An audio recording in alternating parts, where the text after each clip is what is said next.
It's time to cook with Susan Beck, and I'm in the garden today. Well, right behind me I have this beautiful zucchini plant, and in my hand I've got some beet leaves. There's so many things in your garden you can eat that sometimes you don't think about, and beet leaves are one of those. I usually wait till my beets are starting to produce actually a bulb at the bottom, and then, don't take all the leaves off of each of the beets, but a few of them tossed into a salad can be great.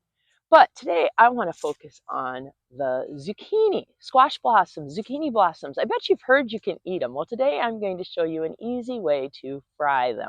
Let's start by looking at our zucchini plant. This blossom is a female blossom. I know that because there is a nice zucchini started. That zucchini is pretty well established, so that would be an okay blossom to pick. If I'm not sure if the fruit is set, I wouldn't want to pick my female blossoms at an earlier stage. This blossom is a male blossom. You can tell that because it's just on a stem. There is no zucchini fruit. I've already picked the flower off of this one, as you can see. That's a nice looking zucchini growing there. In the morning, the blossoms will be open farther. This one here's got a fruit growing on the end of them. These male ones can be popped off at any time.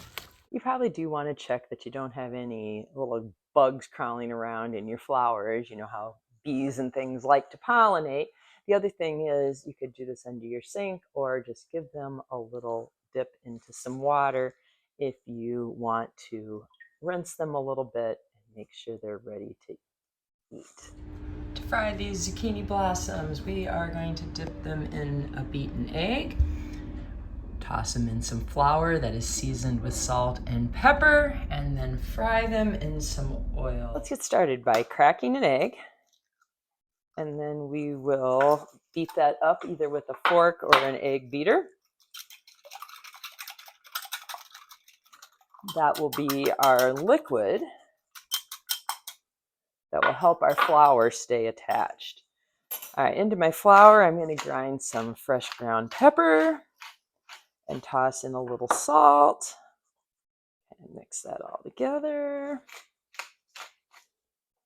And now we're ready to dip these. So I'm going to dip them into my eggs first and trying to get it kind of inside there just a little bit. And then I'm going to dust it with the flour. Just kind of similar to how I might batter like some fish or something to fry.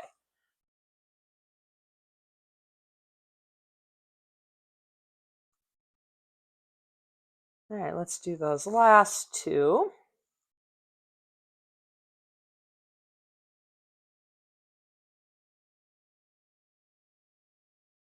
And just giving it all a little dusting here. If you've got enough egg, that flour, salt, and pepper will stick. And they're just kind of a little deep fried fun thing to try.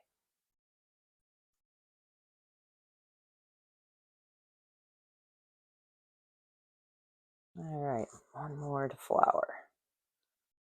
Then we're going to pan fry these in some oil. I'm using my cast iron skillet today, but any skillet will work to fry your squash blossoms. I am going to, I don't know, put a good ½ inch in there because when I put my squash blossoms in, I really want the oil to come up about halfway, and then I can just flip it one time and it will cook all the way. No need to fill it the entire way and cover it all. Although if you do have a fish fryer or something, maybe you would like to deep fry these. I think the easiest way to tell if your oil is ready is you start to see a little simmer on the top of it. And then if I drop in a little dough ball, some of that egg and flour, notice how it just rises right back up to the top and kind of puffs. We're ready to put in our squash blossoms. All right, we're going to put them in on one side. Remember, our oil is only coming halfway up. Don't crowd your pan. Oh, they're sizzling now. We will let those fry for just a little bit and flip them over. And as I toss that over, I can see it's getting a little bit golden there. I want to flip them before they get too dark. And we'll cook them on the other side. All right, I'm ready to take those out. So I'm going to turn off my heat there and move them over to some paper toweling and let that oil drip off a little bit.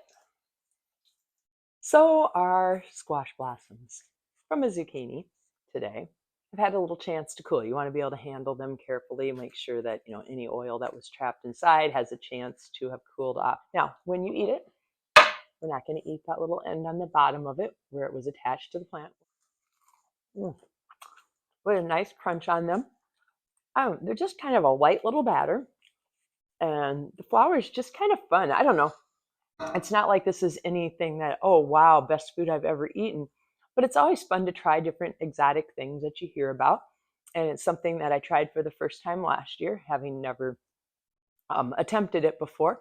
But it's simple, it's easy, kind of one of those wow your friends kind of food. Be sure to subscribe to Time to Cook with Susan Beck for more great garden recipes and tips.